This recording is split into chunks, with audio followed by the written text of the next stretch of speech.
बिस्मिल्लाहिर्रहमानिर्रहीम, अस्सलाम वालेकुम। रिस्पेक्टिव व्यूअर्स, रिसेंटली जैसा कि आप लोगों को पता है कि एफबीआर में कस्टम डिपार्टमेंट की काफ़ी ज़्यादा तादाद में स्पाई की भी अनाउंसमेंट हुई है जॉब्स की, और फर्दर अब सब इंस्पेक्टर की भी जॉब्स की अनाउंसमेंट हो चुकी है।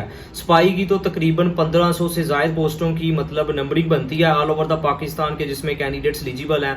इसी तरह सब इंस्पेक्टर की भी तकरीबन 148, जिसमें ऑल ओवर द पाकिस्तान के कैंडिडेट्स अप्लाई कर सकते हैं। आज की वीडियो में मैं ये सिर्फ एलिजिबिलिटी क्राइटेरिया तो बताऊंगा थोड़ा सा ब्रीफली, लेकिन मोस्ट इंपोर्टेंट इसमें आप लोगों के जो बेसिक क्वेश्चन है ना, लाइक इनका जो फर्दर प्रोसेस है, टेस्ट कब स्टार्ट होंगे, इसमें फिजिकल टेस्ट की क्या रिक्वायरमेंट है, मतलब रनिंग पुशअप सिटअप्स के हवाले से आप लोगों को गाइडलाइन शेयर करूंगा। मोस्ट इंपोर्टेंट रिटन टेस्ट कब होगा, ठीक है, उसका पेपर पैटर्न, तैयारी के हवाले से, इंटरव्यू के हवाले से, ठीक है, ट्रेनिंग आपकी कहाँ होगी, इसी तरह आपकी प्रमोशन कहां तक हो सकती है, आपने क्या काम करना है, स्पाई का क्या काम होता है, इसी तरह सब इंस्पेक्टर का क्या काम होता है, ठीक है। तो हर तरह के ये जो बेसिक क्वेश्चन है ना, मैंने रिसेंटली वीडियोस अपलोड की थी टिकटॉक पर भी और अपने यूट्यूब चैनल पर भी। बहुत सारे कैंडिडेट्स ने ना मुझे पर्सनली व्हाट्सएप के थ्रू कांटेक्ट किया। अब देखें, आप लोगों के वॉइस मैसेज आ रहे होते हैं कि सर आप हमें बताएं इसका टेस्ट कब होगा, पेपर पैटर्न का होगा, ठीक है। तो मैंने सोचा यार एक वीडियो बना देता हूं ताकि उन तमाम कैंडिडेट्स का भी फायदा हो जाए जो इन जॉब्स को अवेल करना चाहते हैं। तो अगर आप भी चाहते हैं तो आपने शॉर्ट सी वीडियो में मैं आप लोगों के साथ ये गारंटी के साथ बात कर रहा हूं, आपका मैं टाइम नहीं वेस्ट होने दूंगा। इस वीडियो को देखने के बाद आपको अगर स्पाई भर्ती होना चाहती हैं या आप सब इंस्पेक्टर भर्ती होना चाहते हैं तो आपको मैं एक डायरेक्शन प्रोवाइड करने जा रहा हूं, ठीक है। सबसे पहले जल्दी से तलीम मैं आपको जल्दी से बता देता हूं। स्पाई के लिए आपकी मैट्रिक तलीम रिक्वायर्ड है, साइंस आर्ट्स किसी भी सब्जेक्ट में। सब इंस्पेक्टर के लिए आपकी 14 साल तलीम रिक्वायर्ड है। अब अगर आपने एफए भी किया हुआ है, मैट्रिक किया हुआ है, मैट्रिक तो स्पाई के लिए रिक्वायर्ड है, बीएस ऑनर भी किया है, लेकिन अगर आपकी अबव भी है ना क्वालिफिकेशन स्पाई के लिए तो आप एलिजिबल हैं। और सब इंस्पेक्टर के लिए आप ये नोट कर लें, बीएस ऑनर 4 साल, बीए बीएससी मास्टर किया हुआ है ना, तो आप एलिजिबल हैं, अप्लाई कर सकते हैं किसी भी सब्जेक्ट में, या कोई कंडीशन नहीं है। अब मोस्ट इंपोर्टेंट इसमें एज क्या मांगी गई है, एज इन्होंने बड़ी मजे की रखी है, 18 से लेकर 30 साल के राउंड अबाउट आपकी एज कोई भी बनती है ना, 26, 27, 28, 29, ठीक है। 30 से अबव नहीं होनी चाहिए एक दिन भी, ठीक है। बहुत सारे कैंडिडेट्स कह रहे हैं सर मेरी 31 बनती है, मेरी 30 साल से 2 माह मतलब ज्यादा बनती है, तो क्या मैं एलिजिबल हूं? बिल्कुल आप एलिजिबल नहीं है, क्योंकि यूनिफॉर्म बेस्ड जॉब्स में तो इतनी रिलैक्सेशन होती नहीं है। ये तो आपको फिर भी 18 से 30 साल तक मतलब रिलैक्सेशन दी गई है, तो ये बड़ी मतलब मजे की इन्होंने रिलैक्सेशन दी है। अब मोस्ट इंपोर्टेंट कैसे अप्लाई करना है ये भी मैं आपको जल्दी से बता दूं, क्योंकि बहुत सारे कैंडिडेट्स को प्रॉब्लम आ रही है। देखिए, सब इंस्पेक्टर के वाले से ना नेशनल जॉब्स पोर्टल पर अभी कोई भी जॉब शो नहीं हो रही। तकरीबन 3 दिन बाद ऐड आने के बाद ना 3 दिन बाद पोर्टल अपडेट होता है। तो होपफुली आज ये वीडियो देख रहे हैं, मे बी आज मतलब शाम तक इसका पोर्टल अपडेट हो जाए नेशनल जॉब्स पोर्टल पर।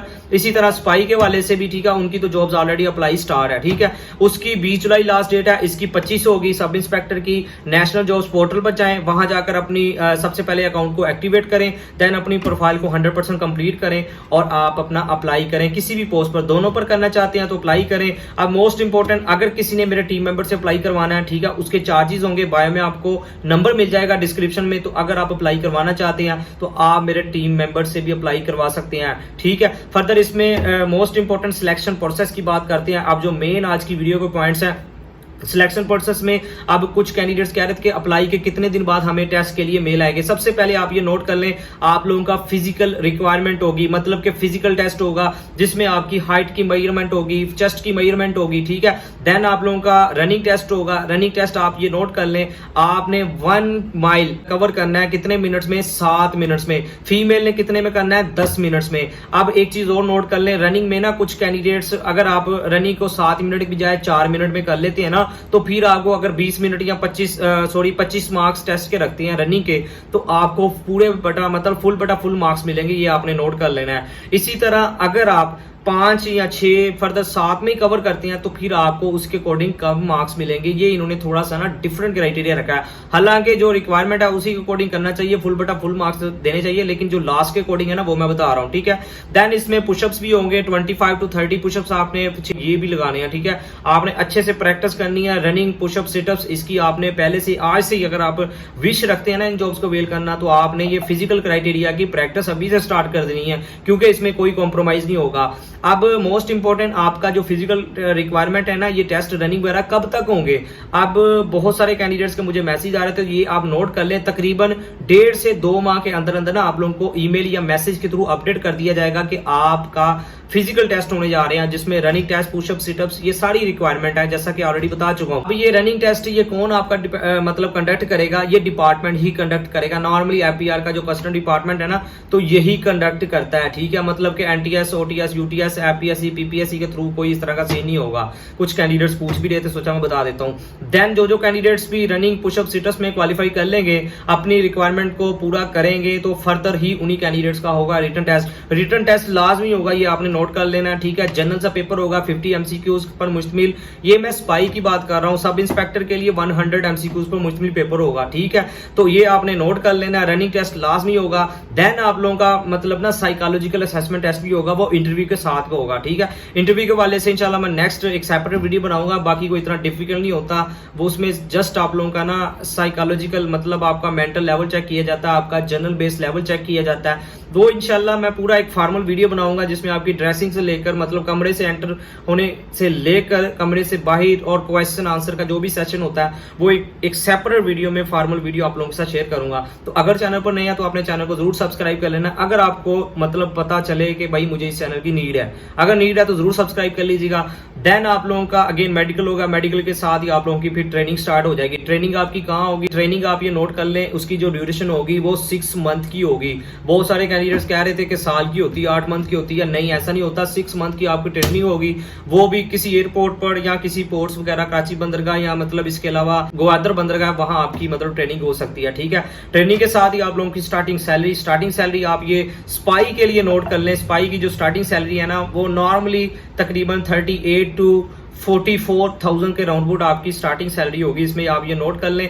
फर्दर इसमें जो सब इंस्पेक्टर की है उसकी आप ये नोट कर लें 65 टू 75,000 के राउंड आप लोगों की स्टार्टिंग सैलरी होती है सब इंस्पेक्टर की, जिसमें आपको ग्रेड 14 दिया जाता है। स्पाई में जो आप लोगों का स्टार्टिंग रैंक है वो तकरीबन बनता है 5, ठीक है। बीपीएस इन्होंने ना एड पे मेंशन भी किया हुआ है, तो ये स्केल भी आप सैलरी भी नोट कर लें। अब मोस्ट इंपोर्टेंट आपने इसमें क्या काम करना है, बेसिकली जो एक स्पाई और कांस्टेबल का काम है ना वो आपका टैक्स ऑफिसर के साथ या जैसे कस्टम ऑफिसर, इंटेलिजेंस ऑफिसर, ठीक है, जो भी इंफॉर्मेशन टैक्स की कलेक्ट करना, ठीक है, आपको एज अ सिक्योरिटी गार्ड के तौर पर आपको उनके साथ मतलब तैनात किया जा सकता है। Pakistan, all over the Pakistan में कहीं भी किसी भी एयरपोर्ट पर लाइक आपके, वैसे एक चीज नोट कर लेना है, आपकी जो पोस्टिंग है ना वो आपके नियरेस्ट होम टाउन में ही आपको ज्यादातर प्रेफरेंस दी जाती है। मतलब कि आप अगर लाहौर से बिलोंग करते हैं तो लाहौर एयरपोर्ट पर भी आप एज अ स्पाई के तौर पर, कस्टम ऑफिसर के तौर पर मतलब काम कर सकते हैं, क्योंकि हर एयरपोर्ट पर ना कस्टम के बंदे होते हैं, ठीक है।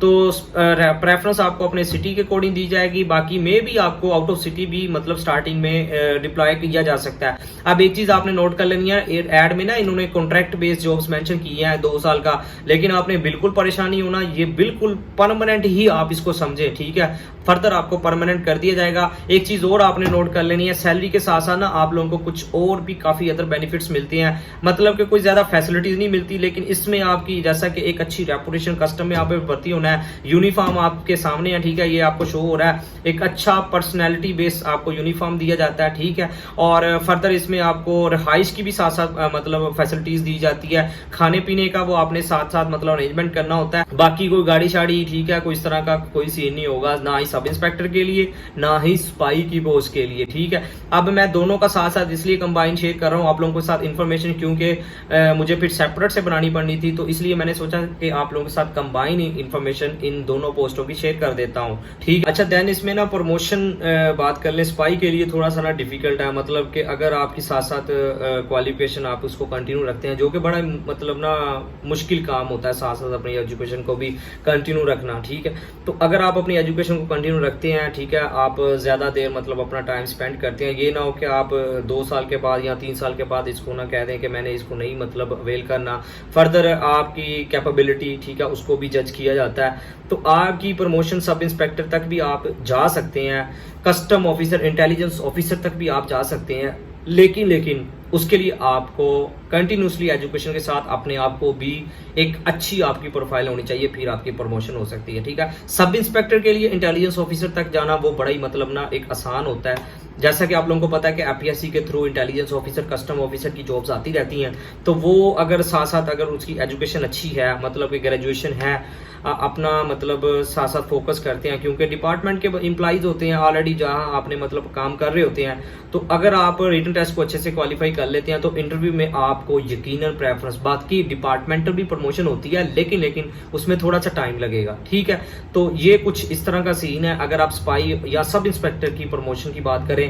बाकी मोस्ट इंपॉर्टेंट इसमें आप लोगों का रिटन टेस्ट की बात कर लें। रिटन टेस्ट में जो स्पाई का पेपर पैटर्न है वो मैं आपको बता चुका हूँ, 50 या 60 एमसीक्यूज होंगे। इंग्लिश में नहीं होगा, वो उर्दू में होगा। सब इंस्पेक्टर का इंग्लिश में होगा। बाकी स्पाई में तकरीबन इंग्लिश, पाकिस्तान की जियोग्राफी से रिलेटेड, इस्लामिक स्टडी, ठीक है, और इसी तरह से मतलब कंप्यूटर के 1-2 क्वेश्चन ये आपको ना कांस्टेबल या स्पाई की पोस्ट में मिलेंगे।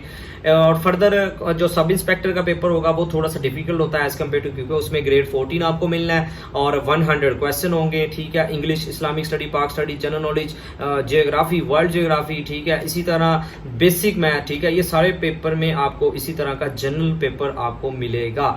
तो रिस्पेक्टिव व्यूअर्स, आपने मोस्ट इंपोर्टेंट इसकी कैसे प्रिपरेशन करनी है, मैंने अपने चैनल पर सेपरेट से प्ले लिस्टें बनाई हुई है, ठीक है। आपको इंग्लिश, इस्लामिक स्टडी, पाक स्टडी, कंप्यूटर, ठीक है, बेसिक साइंस, कंप्यूटर का पार्ट, मैथमेटिक्स का पार्ट, ठीक है। तो मैंने सेपरेट से प्ले लिस्टें बनाई है, मेरे चैनल पर जाएं, अच्छे से जाकर प्रैक्टिस करें, क्योंकि प्रैक्टिस ही मोस्ट इंपॉर्टेंट है। नॉलेज तो आप लोगों को काफ़ी तकरीबन होगा।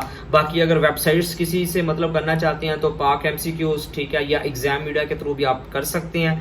और बाकी मेन जो बात है ना, आप चीज़ नोट कर लें, ये डिपार्टमेंटल टेस्ट होगा, कोई इतना ज़्यादा डिफिकल्ट नहीं होता। जो डिफिकल्टी रेशो है ना वो तकरीबन इतनी ज़्यादा नहीं होगी इसमें, ये आपने नोट कर लेना है, ठीक है। बड़ा आसान सा पेपर होता है। तो बस आपने क्या करना है, अगर आपने स्पाई के लिए करना है या सब इंस्पेक्टर के लिए करना है, आपने आज ही अपनी रनिंग पे फोकस करना है। आपकी रनिंग में कोई कॉम्प्रोमाइज नहीं होगा। पुशअप, सिटअप जैसा कि आप लोगों के साथ मैं शेयर कर चुका हूं, आपने आज ही अपनी प्रैक्टिस स्टार्ट करनी है। और रिटन टेस्ट के लिए बाकी इंटरव्यू के वाले से इंशाल्लाह with the passage of time जब इनकी अपडेट आती रहेगी वो भी मैं इसी चैनल को तबस्सुम से जो भी अपडेट होगी जॉब्स की वो मैं शेयर करता रहूंगा। तो अगेन, अगर मेरे चैनल का आप लोगों को कंटेंट अच्छा लगता है तो इस चैनल को जरूर सब्सक्राइब कर लीजिए। भी कोई क्वेश्चन है तो आप मुझसे कमेंट सेक्शन में पूछ सकते हैं, इंशाल्लाह मैं आपका लाजमी जवाब दूंगा। आखिर पे यही कि अल्लाह पाक आपको आपके हर नेक मकसद में कामयाब फरमाए। अल्लाह पाक हम सब पर अपनी रहमत का नज़ूल फरमाए। Thank you for watching, take care, अल्लाह हाफिज।